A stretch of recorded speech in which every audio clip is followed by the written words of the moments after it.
Today we're going to be making a CHD awareness bracelet. I'm using a 1.2 millimeter elastic string. I'm using the larger string because it tends to be a little bit more durable. With the string, I'm also using 8 millimeter white or cream pearl beads, 10 millimeter blue beads, and 10 millimeter red beads. I'm also using a red and blue ribbon pendant. This ribbon stands for congenital heart defects. So throughout this video, I will be talking about congenital heart defects, mostly because it has been a big part of our family's lives. My son was born with several congenital heart defects, and my husband has a congenital heart defect. And I like to utilize my crafts for bringing awareness. So as you see, I'm stretching the elastic as I go. A lot of people will cut the string before they make their bracelet. I like to cut it after. One, because then I have an end to keep the beads from sliding off. And two, I never know how long it's gonna be. I don't know the perfect amount of string to cut beforehand, so I don't want to be too short when I go to tie it off. So today I'm going to start with blue, and we're going to try and put the pendant right in the middle of this. So I do blue, then white,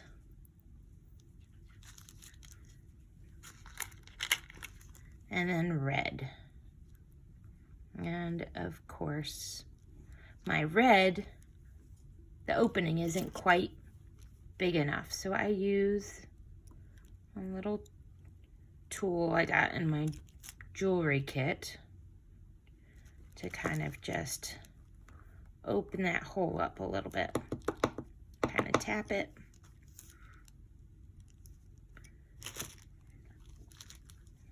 Try again. There we go.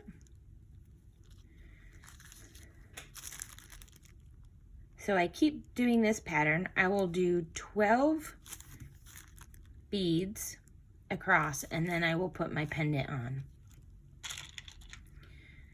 So CHD stands for congenital heart defect.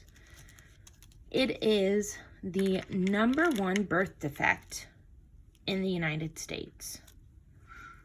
It has a variety of different ailments. For our family, my husband has been affected by a bicuspid aortic valve, which means the aortic valve is supposed to have 3 leaflets. His only has 2. And eventually, he will have to have that valve replaced because it will stop doing the job it's supposed to do and keep the blood from flowing back into the heart when it goes out to the body to bring oxygen to the rest of the body. Our son, Jacob, was born with several heart defects. He was born with a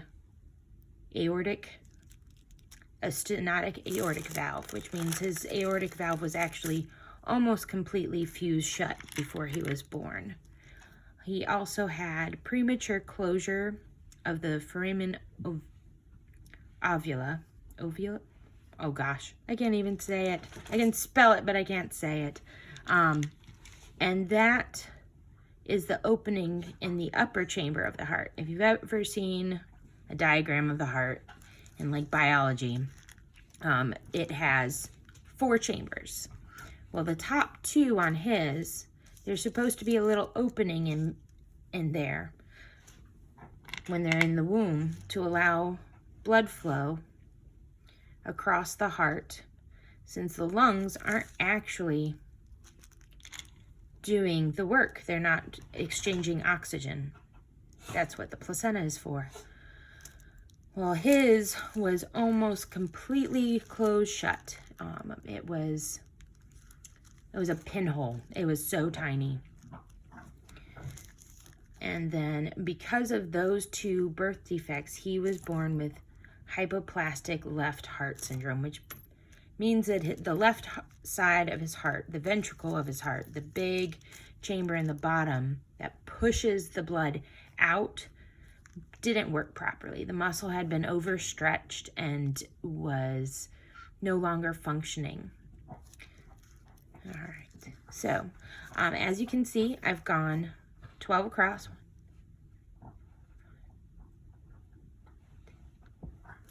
And then I put my pendant.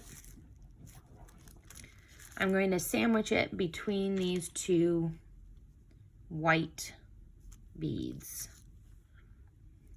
And I'm going to continue. Now the last one I'm going to do 13 of to make sure I end with a red and then a white. So when we tie it together, it's a complete pattern.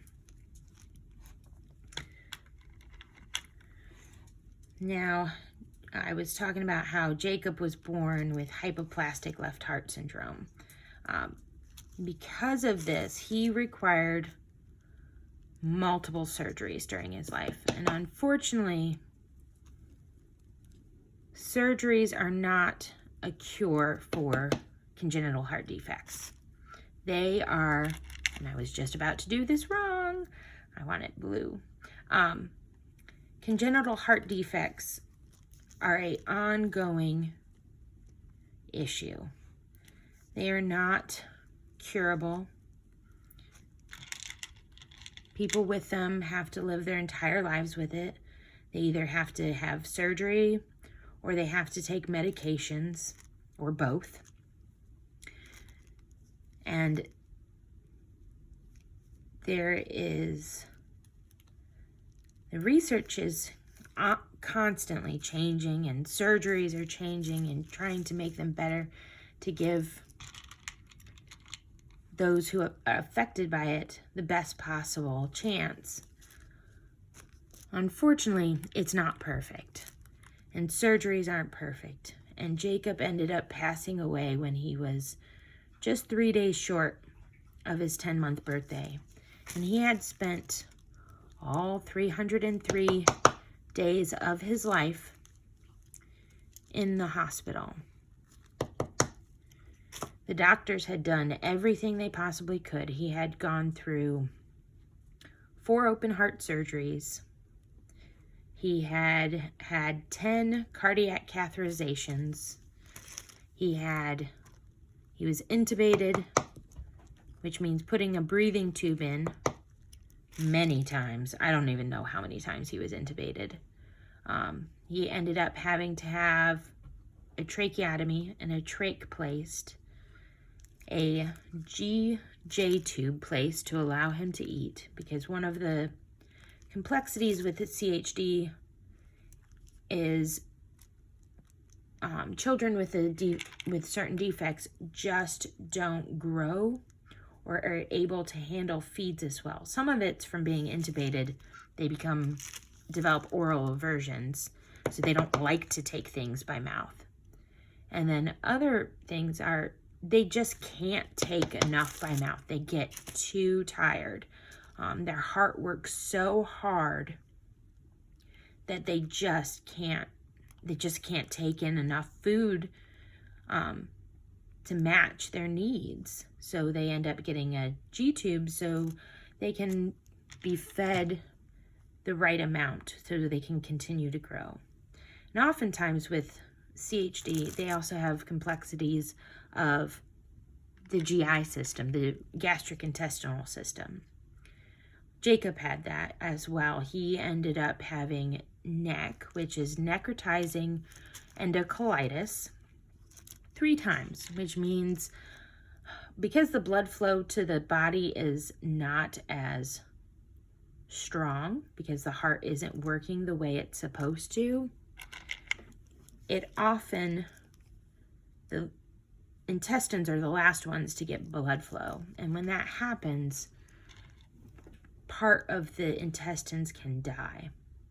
Thankfully, Jacob, 3 times he had it, was very mild and was caught early enough.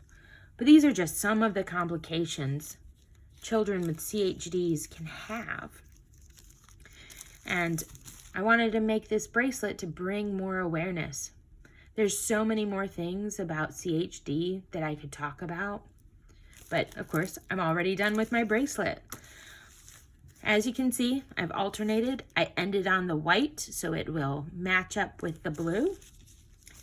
Now, oftentimes my knot is good and sometimes it's not. I'm gonna cut it now. I'm gonna stretch it a little bit more.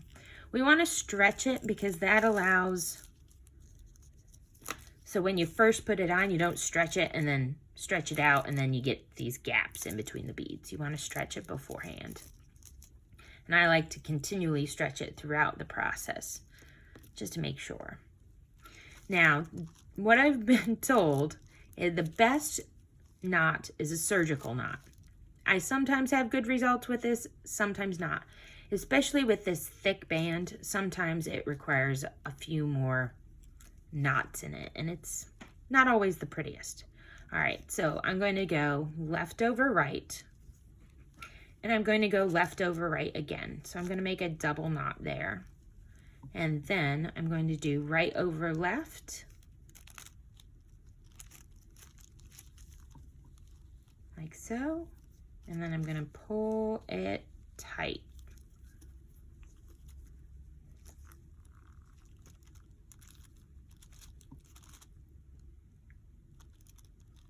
And today it has decided to be cooperative and tighten perfectly. So that is the surgical knot for the beaded band. I will then put a little bit of craft glue on top of this just to keep it as tight as possible so it doesn't fall apart on me. So this is a CHD bracelet, congenital heart defects, #1 birth defect. It affects 1 in 100 births. And I just wanted to utilize today to kind of educate people and also make something beautiful. Thank you for watching.